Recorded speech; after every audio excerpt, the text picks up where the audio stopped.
On the eve of the next Battlefield game's pre-alpha server performance test, the community is outraged at a recent official announcement by DICE. Apparently, the next Battlefield game's class system will mimic 2042's, with virtually all weapons being available to all classes. And to nobody's surprise, the community is not responding well. Despite this news, however, we have a ton of new info and awesome looking leaks to talk about from the recent Battlefield Labs playtest. Let's dive in.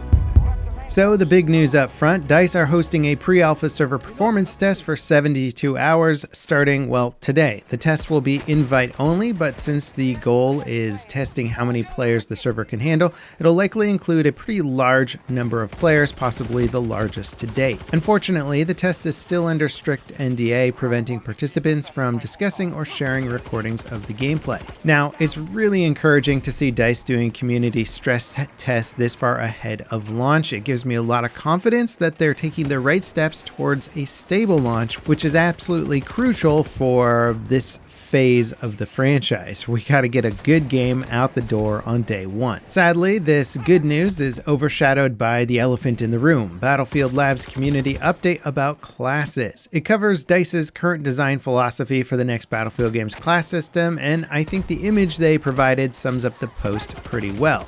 Weapons won't be locked to specific classes, meaning any class can use any gun. Each class will have 2 gadgets that are specific to the class, which includes things like deployable beacons, AP mines, laser designators, and that sort of thing. Training, aka class-based skills, are the class perks that we've seen in previous Battlefield games that you'll earn in a match and provide flat buffs like being able to carry more ammo. And then throwables like grenades will also be tailored for each class, which is something that we also saw in 2042. Class-defining gear like signature weapons, signature traits, signature gadgets, and weapon packages will be locked to their intended classes. Signature weapons means that you get a buff when using your class's intended weapon. So the Recon class gets increased hold breath duration if they pick a sniper rifle. This again mimics what 2042 does. Signature traits are class-specific abilities like Recon automatically spotting enemies when aiming down sights with a weapon. Signature gadgets are items specific to the role, though no example of one was given in the post. And finally, weapon packages are basically predetermined weapon loadouts intended to suit a specific class. This approach to class systems will be added to the Battlefield Labs test in the future, but if the feedback so far from this announcement is anything to go by, it might not be well received, and maybe DICE will even change their course before we get there.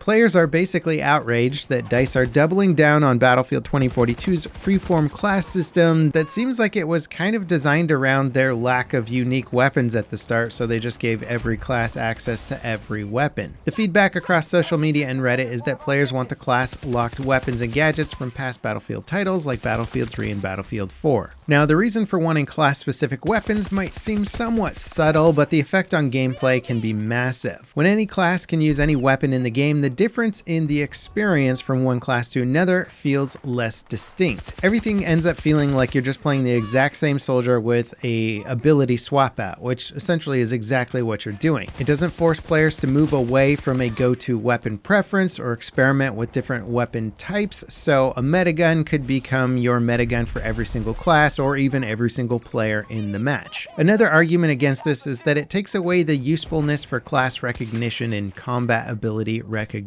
When I see an enemy soldier in a ghillie suit prone in a bush, I expect them to have a sniper rifle, not an assault rifle, not a light machine gun.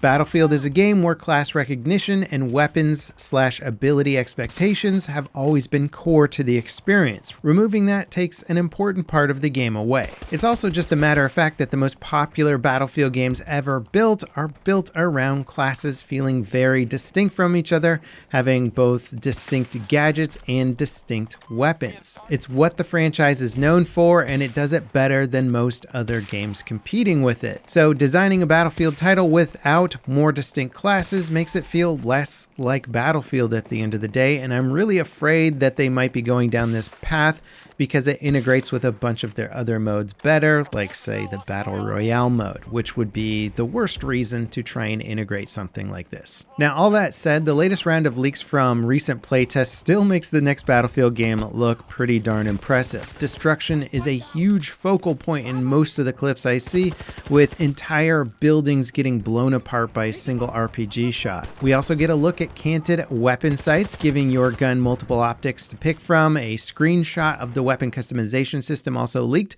which looks very similar to Call of Duty's Gunsmith screen with multiple weapon attachments available for any given gun. This aligns with previous leaks and data mines, suggesting that weapons will have several attachment slots that players can customize them with a limited point system that prevents you from just going bananas and putting everything on your weapon. There was an animated briefing for the Gauntlet mode that was data mined and posted online. This mode looks similar to the tournament mode in the finals, where multiple teams go head-to-head across set objective-based rounds. The animation covers several recognizable objects like Deathmatch, King of the Hill, and Capture the Flag. There's also modes with two teams fighting to secure a tank, kill a VIP on the other team, and even a sector-based secure mode where one team has to capture a specific set of sectors. The teams that win will move on to the next objective until there's a final objective. In total, 9 modes are shown, though Gauntlet is expected to only run through a handful of them in a single full match. And I personally love the idea of these tournament modes, though unless it's a major focus for the next Battlefield game, it likely won't retain player population in the long term. This has always been an issue with these multi-mode mega games. The player base tends to flock to the main modes and the rest have trouble staying populated or staying relevant,